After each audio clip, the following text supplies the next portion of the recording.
ಸರ್ಕಾರ ಕೆಡುತ್ತವರು ಯಾರು ಸರ್? ನೀವಂತೂ ಏನು ಮಾಡ್ತಾ ಇಲ್ಲ ಅಂತ ಹೇಳ್ತೀರಿ. ನಾನು ಹೇಳ್ತಾ ಇದ್ದೀನಿ, ಅವ್ರ ಶಾಸಕರೇ ಬಹಿರಂಗವಾಗಿ ಮಾಧ್ಯಮಗಳಲ್ಲಿ ಅವರು ಎಲ್ಲ ಶಾಸಕರೇ ಮಾಧ್ಯಮಗಳಲ್ಲಿ ಬಹಿರಂಗವಾಗಿ ಮಾತಾಡ್ತಾ ಇದ್ದಾರೆ. ಡಿಸೆಂಬರ್ನಿಂದ ಬಹಳಷ್ಟು ಪರಿಸ್ಥಿತಿ ಬದಲಾವಣೆ ನೋಡಿ, ಯಾವ ಕ್ಷಣದಲ್ಲಿ ನಾನು ಒಂದು ಮಾತನ್ನು ಹೇಳಿದೆ, ಈ ರಾಜ್ಯದ ಮುಖ್ಯಮಂತ್ರಿ ಒಂದು ಕ್ಷಣ ಕೂಡ ನಿದ್ದೆ ಮಾಡ್ತಾ ಇಲ್ಲ.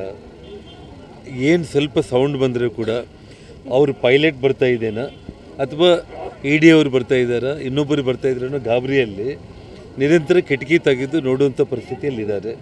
ಯಾವ ಬೆಳಗಿನ ಜಾವ ಯಾರು ಬಂದು ಎತ್ತಾಕೊಂಡು ಹೋಗ್ತಾರೆ ಅನ್ನೋ ಗಾಬರಿಯಲ್ಲಿದ್ದಾರೆ. ಅವ್ರು ಇಡೀ ಶಾಸಕರು ಗಾಬರಿಯಲ್ಲಿದ್ದಾರೆ, ಅವ್ರ ಮಂತ್ರಿಗಳು ಗಾಬರಿಯಲ್ಲಿದ್ದಾರೆ. ಈ ಸರ್ಕಾರನೇ ಟೋಟಲ್ ವಿನಾಶದ ಅಂಚಿಗೆ ಬಂದು ತಲುಪಿದೆ. ನಾನು ಕಾಲಜ್ಞಾನ ಹೇಳೋಕ್ಕಾಗೋದಿಲ್ಲ, ಯಾವ ಕ್ಷಣದಲ್ಲಾದರೂ ಆಗ್ಬೋದು. ಅದೆಲ್ಲ ನಾನು ಹೇಳ್ತಿದ್ದಿಲ್ಲ, ಅವ್ರ ಶಾಸಕರೇ ಬಹಿರಂಗವಾಗಿ ಬಂದು ಅಸಮಾಧಾನ ವ್ಯಕ್ತಪಡಿಸುವಂಥ ಸಂದರ್ಭದಲ್ಲಿ ಹೌದು,